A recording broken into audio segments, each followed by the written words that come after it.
Welcome, everybody, to my delightful presentation, which is about inclusiveness when it's hard. Really, I'd like to start again with an acknowledgement, and we've seen so many beautiful acknowledgements today. So I'm just going to say always was and always will be Aboriginal land. Woo! um, Today, really, inclusiveness is about holding gaze and taking charge. And often there's a lot of kind of binaries and a lot of scarcity mindset. There's not enough space at the table for everyone. So I'm pretty much happy to say that's mostly a lie. Really, there's a lot of space for strength and creativity for people of all genders, sexualities, cultures, backgrounds, ages, abilities, and faiths. And the deeper you go, the more fun it is. So, cześć, nazywam się Joanna Szczepanska, or Asha. And I am going to tell you a bit about my experience of doing inclusive work, even when it is tricky, but also hopefully motivate you to do a bit more as well. I'd like to do an acknowledgement of context. And I offer this space to say that we can all live in peace and safety. And for those of us who are children or survivors of displacement, dispossession, colonization, and war, I know that we're all feeling deeply in our bones what is happening right now in the world today and feel the desire to act. If you don't know me, I will try to explain what my role is, but you're very free to talk to me afterwards and I can do a better job. But at the moment, I'm really using a design practice in non-designerly spaces. Over the last 10-ish years, I've been a designer and a researcher, and I'm really working with communities to repair services and advocate for change. To use a metaphor, I am a design acupuncturist. I use design approaches to ease pain, stimulate chi, and redesign how the system flows for better access. And that means doing whatever I can get away with, to be completely honest. My practice is closely tied to liberatory design, design justice, and co-creation. And it often takes working with people who are outside of the system, outsiders, to see the system for what it really is. I've helped design crisis services, imagined future technologies, and explored circular economies. Lots of exciting things I've been able to do. And I know for those of you thinking, but Joe, I'm in a digital role. I can't do that cool stuff. I'm saying, yes, you can. Many of my most impactful work has been done weaving digital pathways to access for legal service and for healthcare design. As a personal introduction, what you have to know about me and this presentation is I am born of rebellion. I was first jailed when I was under 2 years old, and I spent a few years under house arrest. I'm a refugee, and in this very picture, that's my mum leading the march. So, very powerful women in Poland. I'm a child of Poland's solidarity movement, and that's me doing the legal stuff I was jailed for. So my tolerance to discomfort, sometimes seen as fearlessness, is probably a bit higher than most. And for those of you who are in the co-design space or in the access game, you might have heard nothing about us without us. Yeah? Nic o nas bez nas has been around since 1505 in Poland. So we know what that's about. So with all that in mind, I have to say from the heart and in solidarity, na morzu się kończy, od rzeki zaczyna, wolna będzie Palestyna. So I'm going to tell you why diversity and inclusion is excellent. A lot of speakers have talked about this in perhaps the lens of why including community is important and very valuable. But I'm going to talk to you about why having diversity and inclusion in your teams is also great.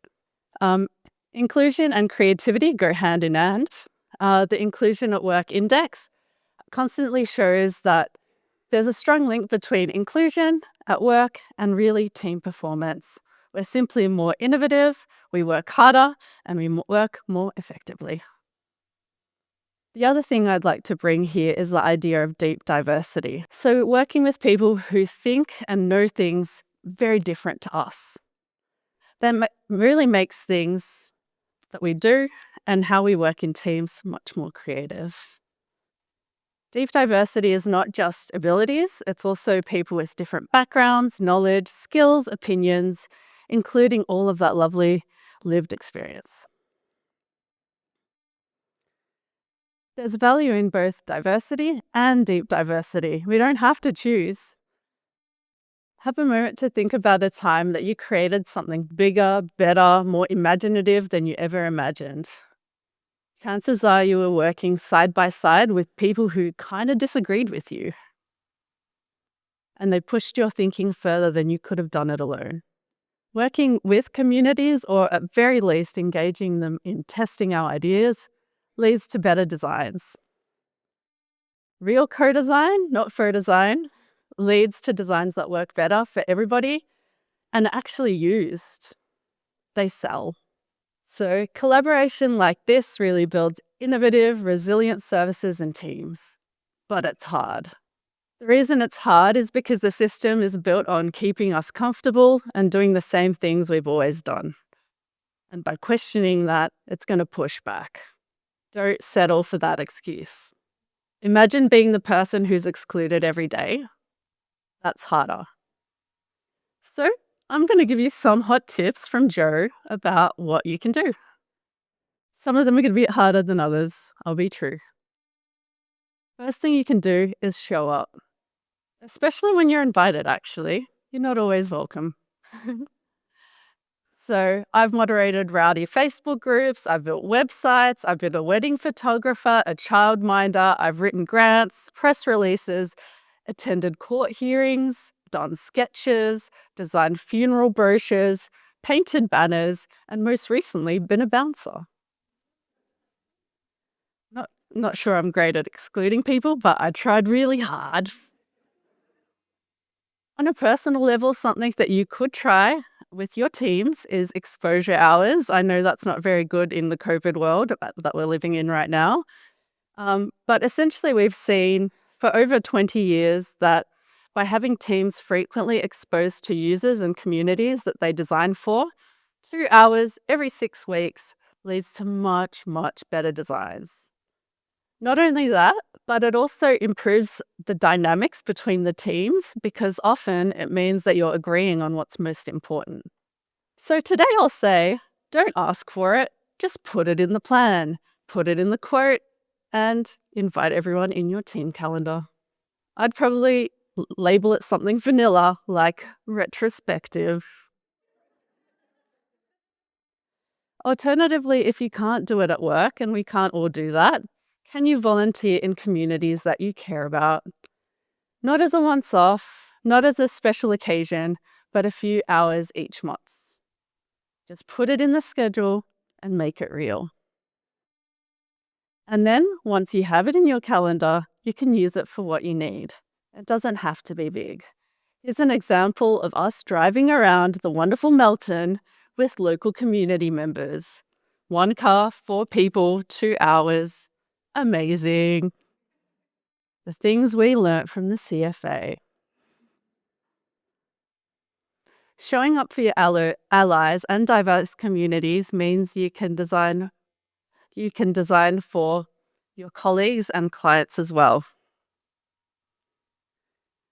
So one of the things you could try to do is pronounce people's names.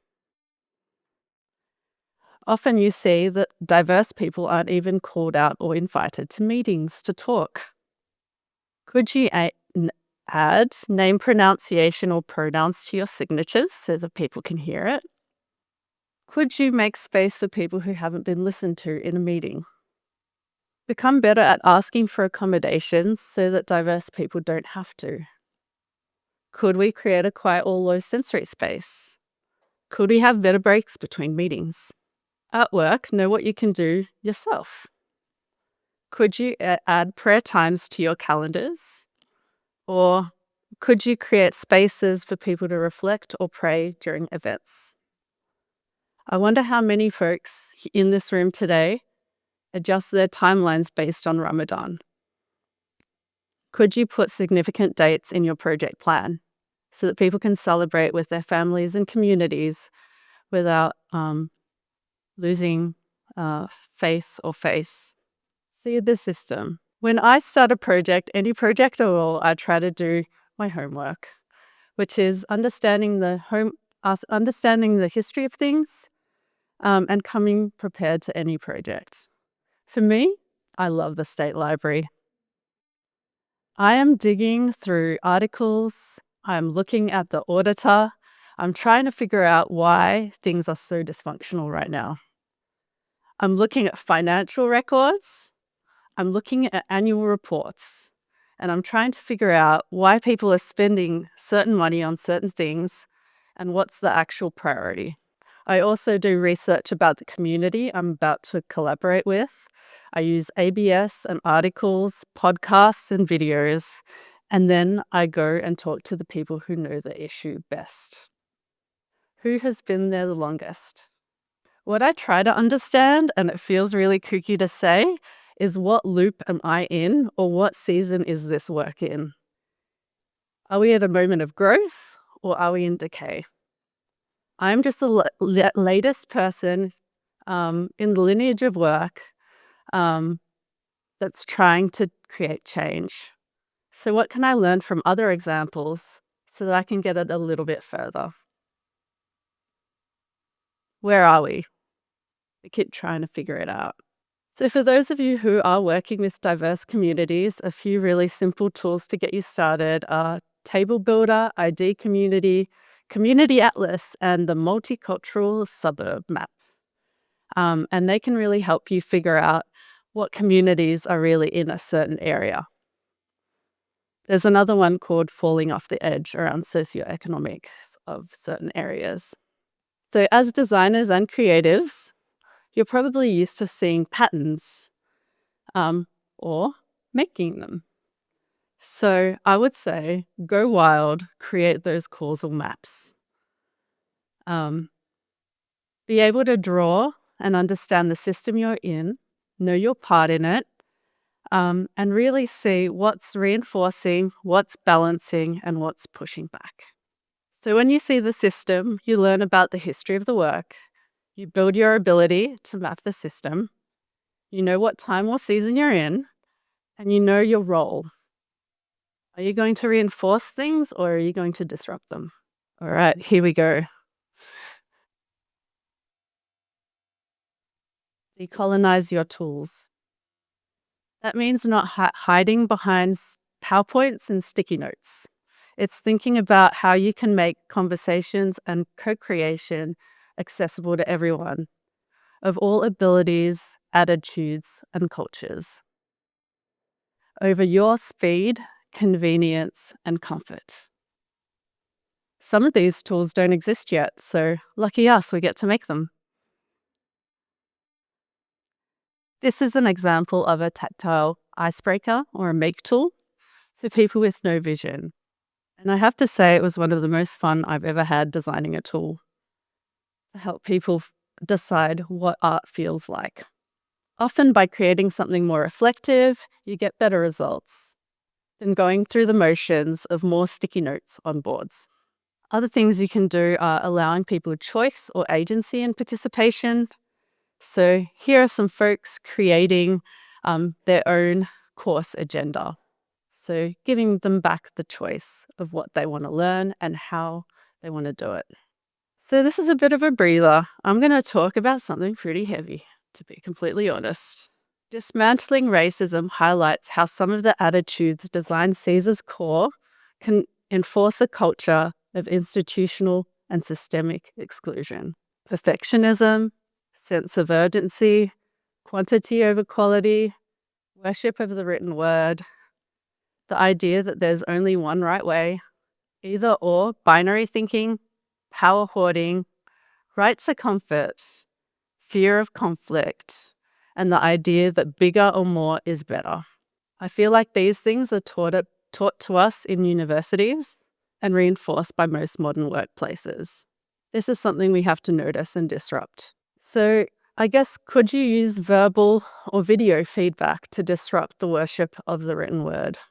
Could you use images or art in your practice, like photo voice or model making, for folks not confident in writing?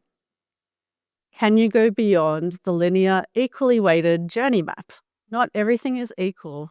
Some moments in the journey just matter more. To something that's more realistic and showcasing the web's loops, stop starts, and dead ends with products, services, or designs.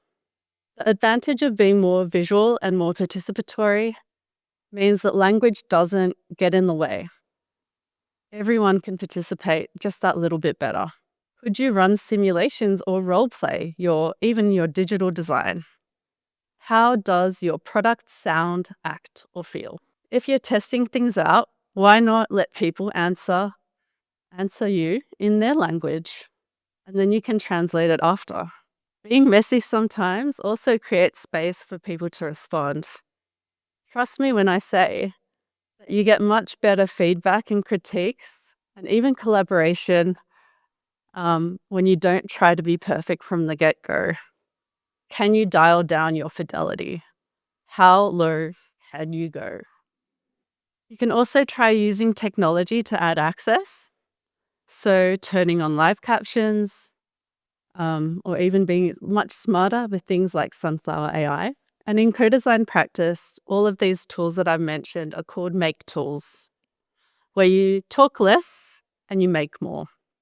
So learn about them. The biggest trap about decolonizing your tools is actively choosing to slow down. So can you direct your efforts towards what is impactful and not just urgent? Working quickly can often be a point of pride for us as designers, but it often means that diverse people can get excluded over and over. So when you decolonize your tools, you learn about institutional and systemic racism. You unlearn the drive to be perfect or right. You sit with that complexity of the world that we're actually living in, and you move beyond the binary or linear systems. You build your creative, accessible make tools, and you slow down intentionally to include others. Know your limits. At the start of my design work, I was so excited to be part of something. Often I'd hear, "Joe, can you tell me why or something happens by next week?" And I was like, yes, I'm so excited. Let me find out. I must know the answer. It was easy to really get locked up in the hype. But over time, I wasn't so convinced that this was true. I became better at channeling the work to the best person, and that really helped me connect back to other more diverse people and diverse communities. Once I was invited to design a grant proposal, and I was told to create some personas. That's another talk they're very invited to, my soapbox about personas. But it included creating a persona for a First Nations person. I walked away saying, let me see what I can do. So I did my homework and I looked at the history and I looked at the data. And then I went back to my manager and those folks much higher up. And in perhaps a very unsettling way, I said to them, no, I won't be making a persona without including people with lived experience. I won't do it without them.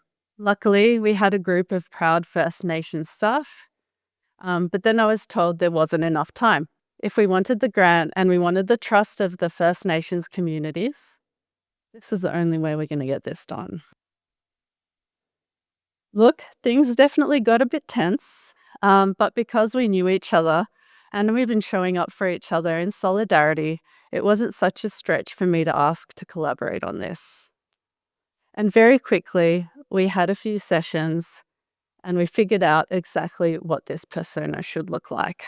So it's moments like these where you have to know your skills and your boundaries, and you have to have some strategies, perhaps better than I do, about saying no. Start today. Role play with a buddy saying no and proposing a different approach. You might have heard of yes and. Well, I'm proposing no but.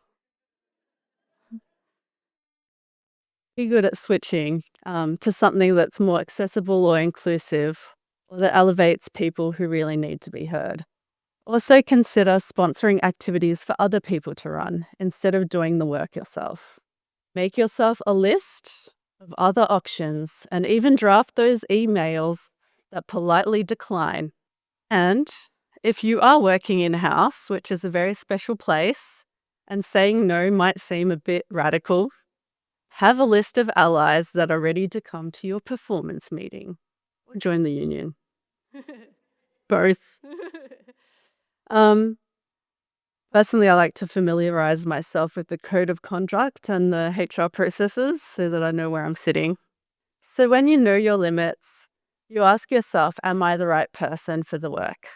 You identify the people who you want to work with or pass work onto, and you can confidently say, no, thank you. And you have that little support group of people who will help you in case you don't do so well in pushing back. So back to the topic at hand, inclusiveness when it's hard. To steal a slide from Ontario, it's not great right now, really. It's hard everywhere. At every level, we are seeing the systematic devaluing and defunding of organizations that support diversity and inclusion. If you check out the Wind Down, which is a museum of NGOs that have closed, for some reason 2024 seems quite significant. Design is often falling out of strategic places. There's a reduced space and time for accessible design, and inviting diverse people to collaborate about futures doesn't happen as much as it used to. So if you have a job, or if you have an opportunity to act and be more inclusive, act. You have more power than you think you do. Don't get stuck in the narrative that you're powerless. As a designer, all of your decisions are powerful. As an expert in design, you dictate that we'll be inclusive by design. So the trick is to change your stance. When you hire a dentist, a plumber, or an accountant, you tell them how to fill a tooth, find a leak, or calculate using Excel. Probably not. So why, as designers, managers, and leaders, are we allowing others to decide how we do our job and what good is? So radiate intent. Use your power and your skills to make inclusion the smart thing to do. Bake in inclusive practices into how you work inside and out. Whatever you can do it tomorrow. Commit to making practice spaces for you to learn and unlearn, and build decolonized practices, organizing together towards inclusion. I'm really talking about setting up that vanilla calendar invite called design thinking or retrospective, so you can meet others and organize your thoughts. So build your containers you can invite others to, other allies, whether they're designers or not. You don't have to do it alone. And in the event that you really can't do it inside your workplace, find a topic that you care about and be the wild card designer there. Who knows what you could start? Perhaps it's the next disobedience. Thank you very much.